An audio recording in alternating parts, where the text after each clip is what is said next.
at that time, I had to prove to myself. So what I did was I was turning 28, and that's the cutoff. So I actually went down to the police station and I spoke to the captain, which his name is eventually became the chief. His name was John Tomasula. And I spoke to him and I said, listen, give me a chance as a dispatcher. So I'm asking, just give me a chance. That's a big leap right there. Give me a chance to prove wow. myself to you and to the other people because I knew I could do it. This is gonna hurt. It's time for the Suffering Podcast.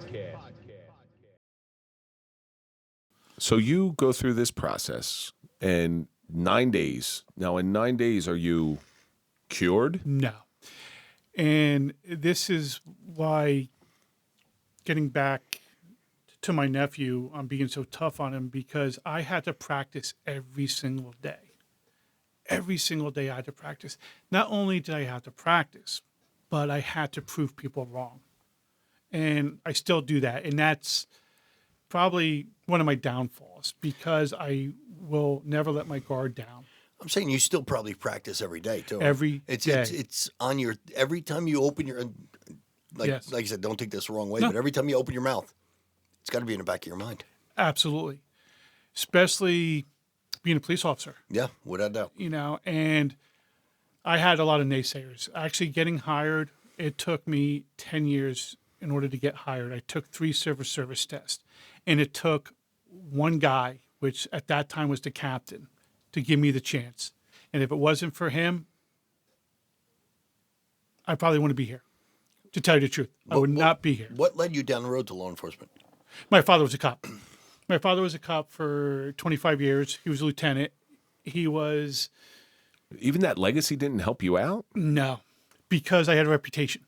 Because it's a small town. Mm-hmm. And I had the reputation of being Bill's son, the stutterer. So even though I went to the class, even though I practiced every single day to bust my ass, I still had that reputation. And That this stigma. Yes, and this is where I try to teach everyone, especially the young kids. Once you get a reputation, it's so hard to get rid of. But something had to change in you where you started to come to terms with who you are, become comfortable in your own skin, and own it. Because I know you go out and do some stuff now that is way out of your comfort zone that you would have never done at that time. So was there a point where you're like, okay, that's right, I am a stutterer. What are you going to do about it? I think when I took my first test as a civil service, I'm like, you know what? I'm going to do this. I can do this. I do stutter. I'm going to own up to it because there's no hiding it, especially when they go to your elementary school, they go to your middle school, they go to your high school when you fill out the application. So they all know who you are. And I'm like, yes, this is me. Unfortunately, I had some people that were against me, not because they didn't like me. They just thought I couldn't do the job. But they probably didn't know you because you didn't open up to people. Yes. Well, let me ask you that question. So let's say you still had your stutter severe. Do you think you could have done the job as a police officer? No. Not at all. But at that time, I had to prove to myself. So what I did was I was turning 28, and that's the cutoff. So I actually went down to the police station and I spoke to the captain, which his name is eventually became the chief. His name was John Tomasula. And I spoke to him and I said, listen, give me a chance as a dispatcher. So I'm asking, just give me a chance. That's a big leap right there. Give me a chance to prove wow. myself to you and to the other people because I knew I could do it. He was the only one that ever gave me a chance because everybody else were like, what are you, nuts? There's no way he's going to be doing it. He hired me as a part-time dispatcher. I then became full-time. In a year and a half, I became a police officer.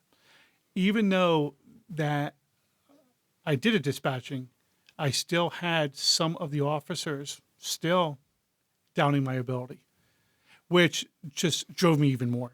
It just drove me. And I'm like, you know what? I want to do this. And when I took the test, I got hired, me and 3 other people, and he gave me the chance, which he didn't have to, and he did. So you always have that one person, that one coach, that one teacher that always has faith in you, who will give you the opportunity. And mine was John Tomasula. We all need that one person Yep. in our life just to give us a chance. Yep. That's That's it. all I ask. Just one person opened the door for you. Yep. Yeah. But then, now, did you send people to the wrong address? Like if it was 24 Main Street, you send them like Oh, 224 Main Street. Oh, well, it's- That's funny. but that's Yeah, But that's why I- No sorry, wonder it took me a year and a half to get hired. that's why I asked that question. Like, if you still had a severe stutter, that's what because there are certain jobs that I'm not going to be an acrobat. It's just not in the cards. But you know, the thing is, that was such a leap to be a dispatcher. Oh, my because you gosh. got to be on top of your game at all points. I mean, you get that 911 call. Yeah. You can't be sitting there. I'm you know, starting you- to see you a got- pa- I'm you starting got to see a lives pattern. hanging in balance. I'm starting to see a pattern with you, Ken.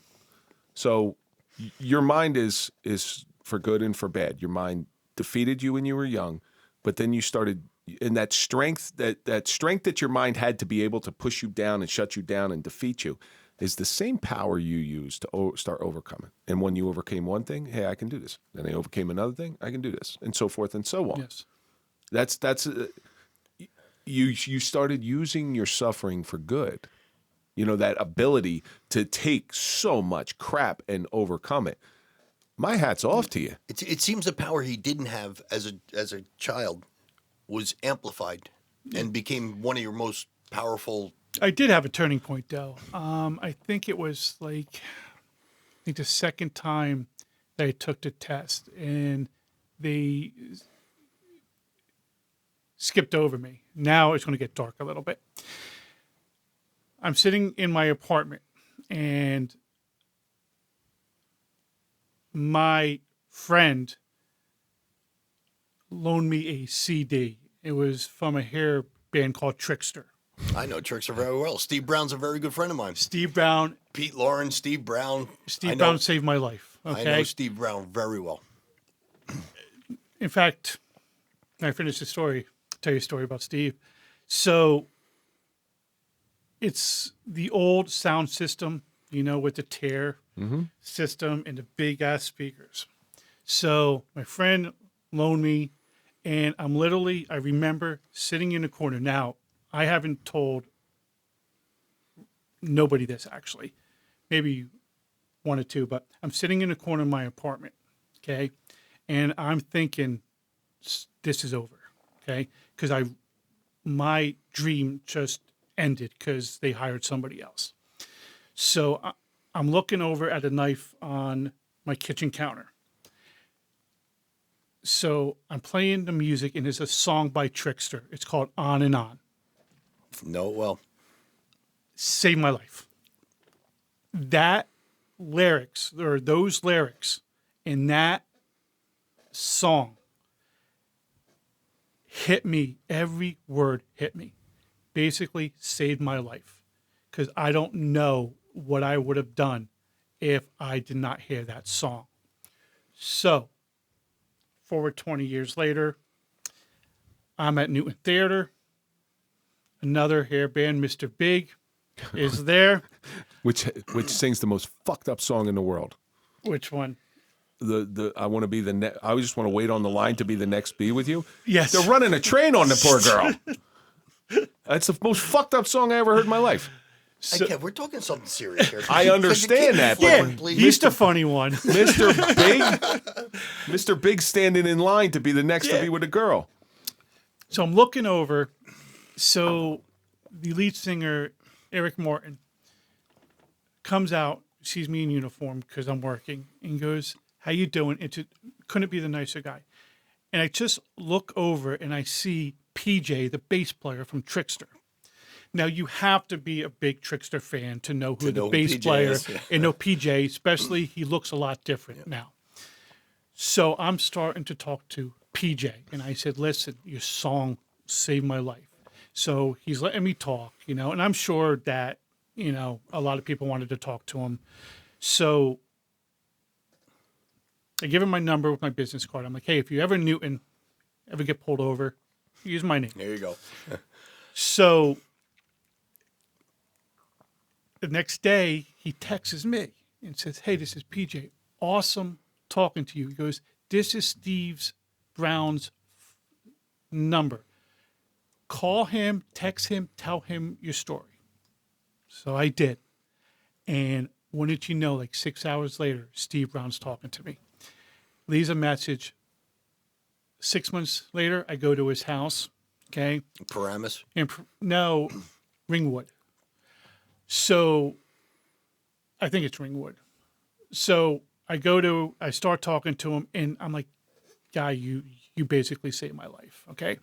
So then 2 years later, I go to one of his concerts. I just retired. So they give me a shout out. The first time they sang that song On and On since 1991 is when I came to the show when I retired. I was And going to now say, where was the show at? If it was in Jersey, I was probably there. Because I used to go to all of them. it was at T-Neck. Yeah. Domore. Mexicali Live. Yes. It changed the name. Yeah, he changed the name now. So I was probably at that show because I went to see him a couple times there. you see, they're great. They're great. So, and they've been so nice to me. Him and PJ. Pete Lauren, Yes. Mark Scott.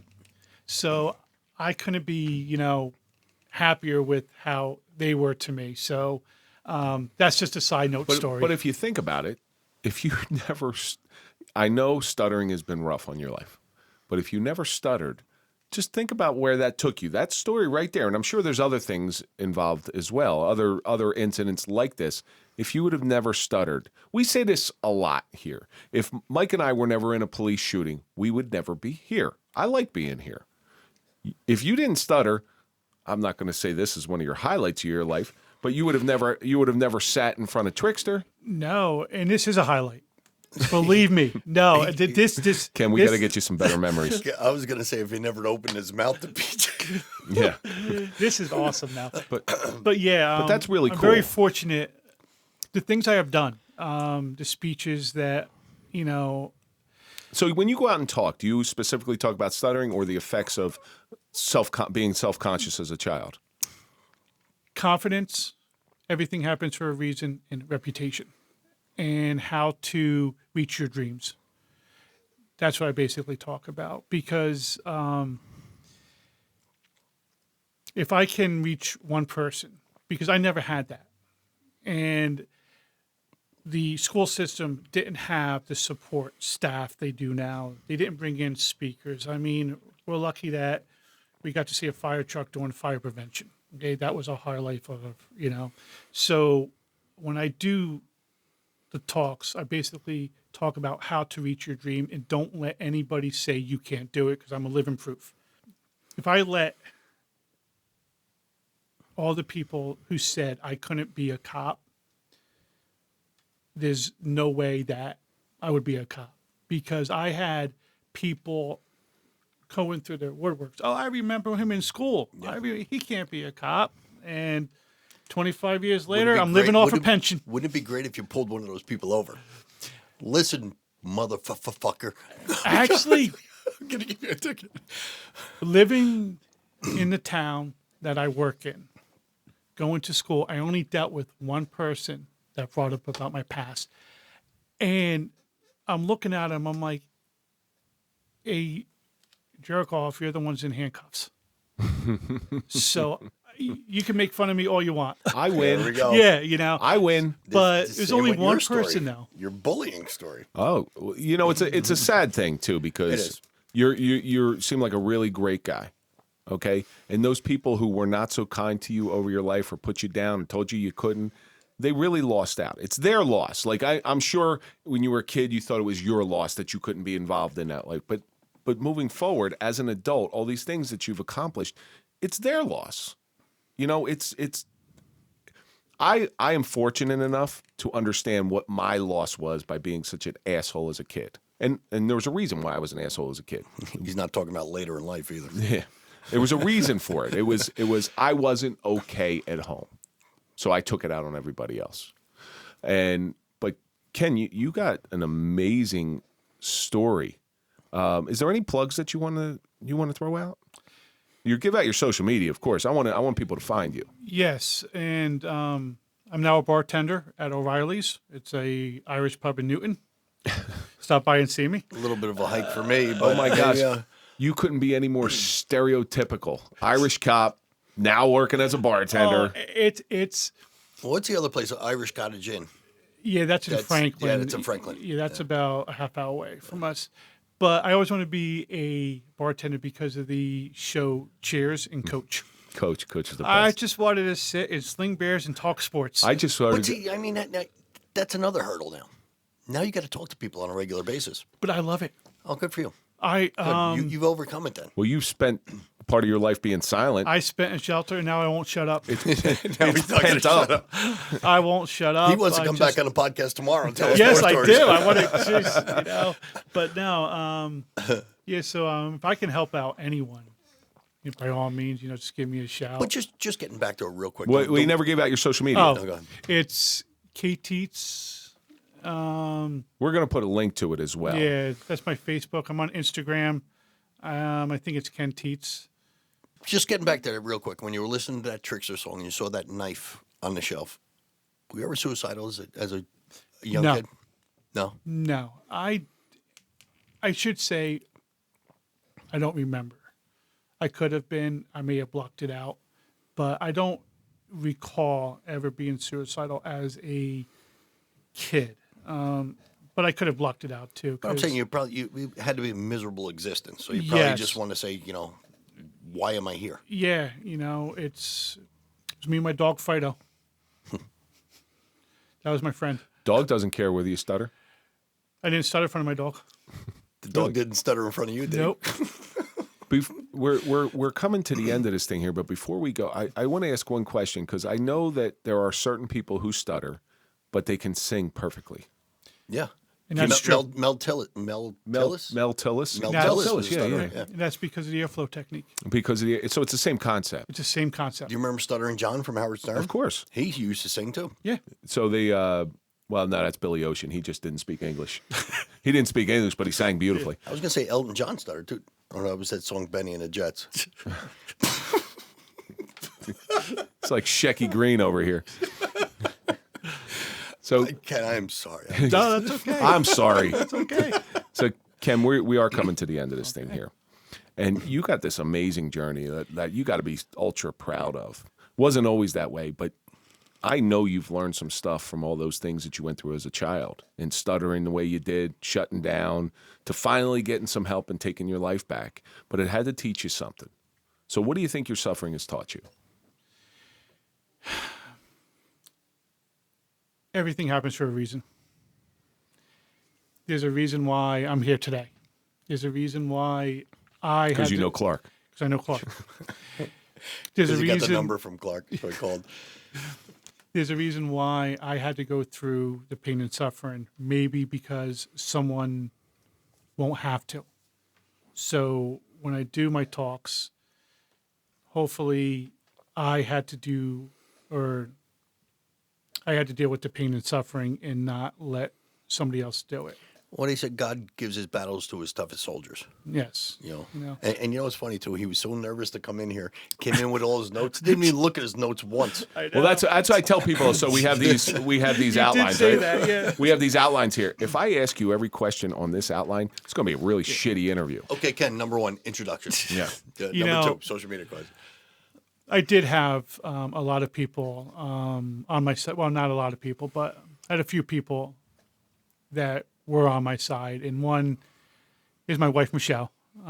We've been married for 21 years, and she's been through, my beginning of my up and down as a police officer. And, my best friend, Dan Finkel, He's like my right-hand man, and Captain Tomasula.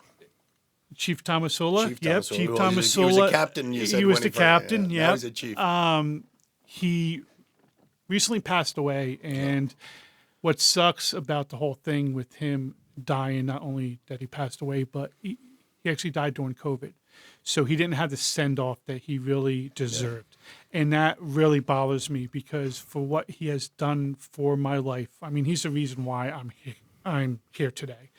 And But by you doing what you're doing, you are honoring him. yes. You're honoring his legacy right there. Yes, because I mention him in every speech I do, and I owe the utmost, gratitude for. With him. So, and all the sports coaches that who allowed me to be a part of a team, because I never was a part of a team, always wanted to be, but. So I think my biggest regret is not joining the military because I wanted always to be a part of a team. So when my nephew was going through high school sports, the high school coach, Coach Porzero, the basketball coach, Dirk Kelly, and the lacrosse coach, Coach Colucci, they allowed me to be part of the team. I was the overpaid water boy for them. I was a photographer, and they allowed me to be part of the team. And I will never forget what they have allowed me to do. And also, I would like to say the athletic director, Mr. Hatchway, Ryan Hatchway, because if it wasn't for him, I would never be allowed to do what I did.